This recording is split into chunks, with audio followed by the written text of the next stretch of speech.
एक गांव में निरूपा नाम की लड़की अपने माता पिता के साथ रहती थी। निरूपा के बराबर में एक घर था।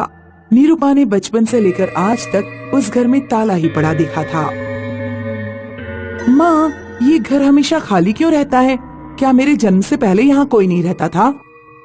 नहीं बेटी, मैं और तुम्हारे पिता जब यहाँ रहने आए थे तब भी ये घर खाली ही था। गांव वाले बताते हैं कि इस घर के मकान मालिक कहीं बाहर रहते हैं। लो, तुम्हारे पिताजी ड्यूटी से भी आ गए, चलो खाना खा लेते हैं। एक दिन जब निरूपा स्कूल से लौटी तो उसने देखा कि पड़ोस वाले घर का दरवाजा खुला है और घर के बाहर कपड़े भी सूख रहे हैं। निरूपा अपने घर के अंदर जाकर माँ से बोली, माँ, हमारे पड़ोस में शायद कोई आ गया है। निरूपा और उसकी माँ अपने नए पड़ोसी से मिलने गए। एक औरत अंदर हड्डियां खा रही थी। तभी उसने सुना कि बाहर कोई दरवाजा खटखटा रहा है। औरत ने तुरंत हड्डियों के ऊपर एक कपड़ा डालकर उन्हें छुपा दिया और दरवाजे पर गई। हम आपके पड़ोसी हैं, आप यहाँ कब आई? हमें तो पता ही नहीं लगा। वो मैं कल देर रात यहाँ पर आई थी, शायद आप लोग उस समय सो रहे होंगे। आंटी, क्या मैं आपके घर खेलने आ सकती हूँ? मैं अपने घर बहुत अकेला महसूस करती हूँ, क्योंकि ये दो घर बाकी गांव से थोड़ी दूरी पर है ना। हाँ हाँ, तुम आ सकती हो, हम साथ में कैरम या लूडो खेल सकते हैं। जब निरूपा और उसकी माँ चले गए तो औरत अपने असली रूप में आ गई। वो औरत चुड़ैल थी। दिन में चुड़ैल कैसा भी रूप धारण कर सकती थी, लेकिन रात में वो केवल अपने असली रूप में ही रह सकती थी।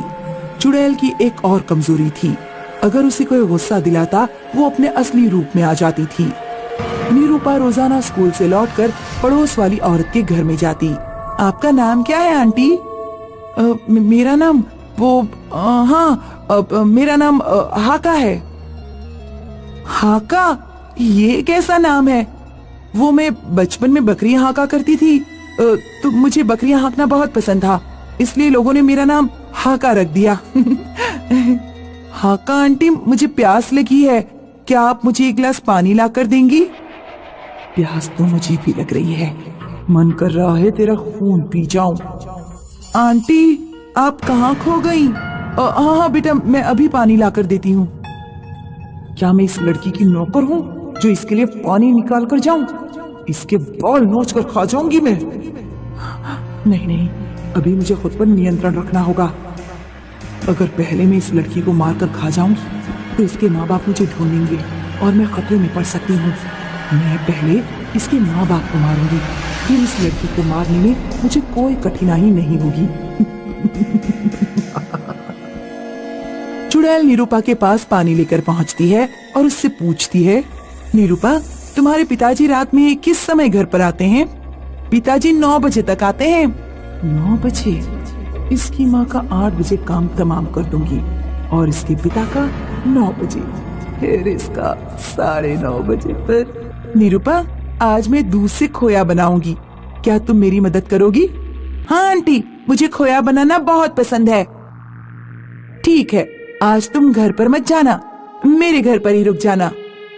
जब शाम होने वाली थी तो चुड़ैल ने निरूपा से कहा, तुम कढ़ाई का दूध चलाते रहो, मैं बाजार से कुछ सामान खरीद कर लाती हूँ खोए की मिठाई बनाने के लिए। उसने घूंघट से अपना मुंह ढक लिया और निरूपा के घर गई। अरे पड़ोसन, तुम यहाँ? कहो कैसे आना हुआ और ये मुंह क्यों ढक रखा है? मेरे पति घर पर नहीं है। हमारी जाति में रात में मुंह ढांकने की परंपरा है, मैं आपकी परात मांगने आई थी। परात? मैं अभी लाती हूँ। निरूपा की माँ रसोई में परात लेने गई।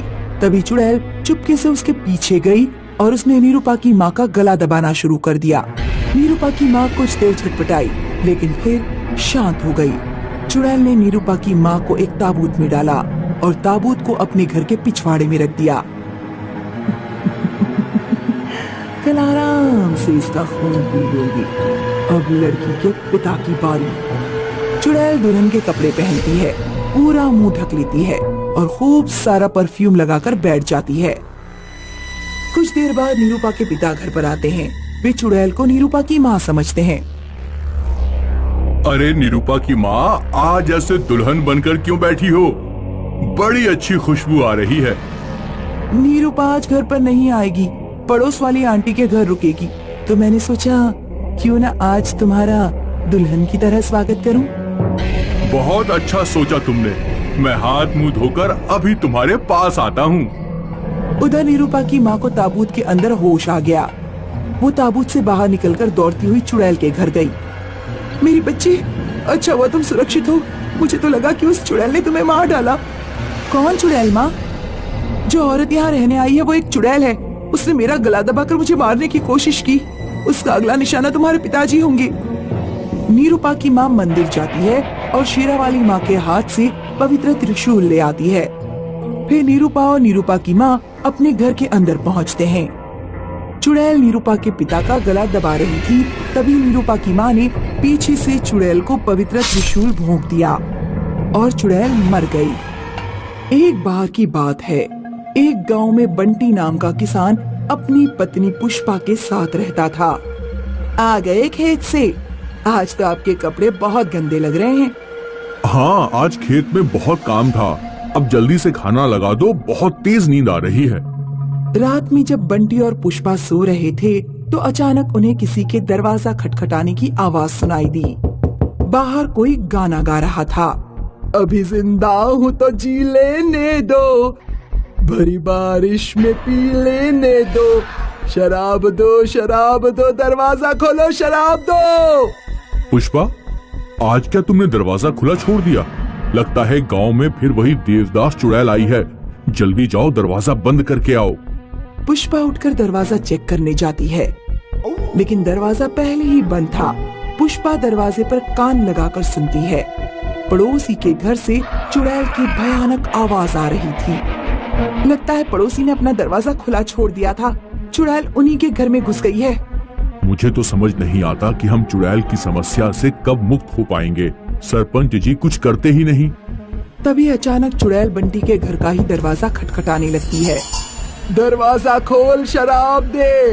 देख, तेरे पड़ोसी ने शराब नहीं दी और मेरे कहने पर नाच करके नहीं दिखाया। मैंने उसकी गर्दन काट दी। अब जल्दी आओ और शराब दे। पुष्पा, अब क्या होगा? ये चुड़ैल तो हमारे घर आ गई। आप डरिए मत, मैंने एक शराब की बोतल इमरजेंसी के लिए खरीद कर रखी थी। पुष्पा दरवाजे के नीचे से शराब की बोतल खिसका देती है। तब चुड़ैल बोतल लेकर चली जाती है। सुबह बंटी के पड़ोस के घर में मातम छाया हुआ था। चुड़ैल ने मेरे बेटे और बहू को मार डाला। अब कौन मुझे न्याय दिलाएगा? वो नाशपिटी चुड़ैल मेरे बेटे बहू को खा गई। बंटी और गांव के कुछ आदमी सरपंच के पास जाते हैं। सरपंच जी, आप कुछ करते क्यों नहीं? ऐसे कब तक हम उस देवदास चुड़ैल का अत्याचार सहते रहेंगे? गांव के लोगों को अपने अपने घर शराब की बोतलें रखनी पड़ती हैं। हमारे घर में खाने के लिए नहीं है, हम शराब की बोतल कैसे खरीदें? चिंता मत करो, आज रात उस चुड़ैल को हम मार डालेंगे।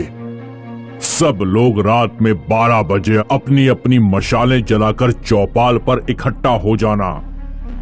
उस रात गांव के लोग सोए नहीं और आधी रात को मसाले लेकर चौपाल पर आ गए।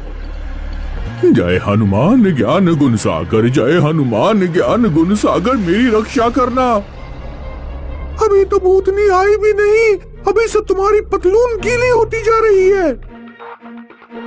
गांव के लोग डरते डरते आकृति की तरफ बढ़ते हैं। अरे, ये तो चुड़ैल नहीं, ये तो गांव का शराबी भोला है। तभी कहीं दूर से किसी औरत के चीखने की आवाज आती है। बचाओ, बचाओ! गांव वाले जहां से आवाज आ रही थी उस दिशा में दौड़ते हैं। चुड़ैल ने 2 औरतों की गर्दन पकड़ रखी थी। नाच कर दिखाओ। हमें नाचना नहीं आता, हमें छोड़ दो, हमें छोड़ दो। नाच कर दिखाओ वरना गला घोट दूंगी। हमें क्या करना चाहिए? क्या पूरे घर को आग लगा दें? नहीं, घर के अंदर 2 औरतें भी हैं। अगर हमने पूरे घर को आग लगाई तो वो दोनों भी मारी जाएंगी। ऐसा करते हैं, पहले हम उस चुड़ैल को डराते हैं।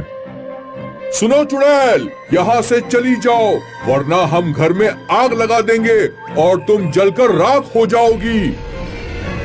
लगा दो आग, मेरी जिंदगी में तो 40 साल पहले ही आग लग चुकी है।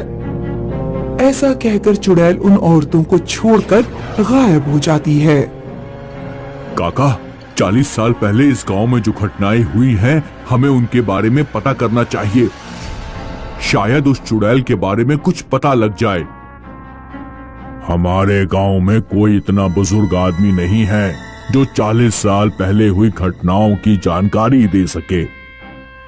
काका, पड़ोस के गांव में एक 100 साल से ऊपर का आदमी रहता है, शायद वो कुछ जानता हो। बंटी और सरपंच उस बुजुर्ग आदमी से मिलने जाते हैं।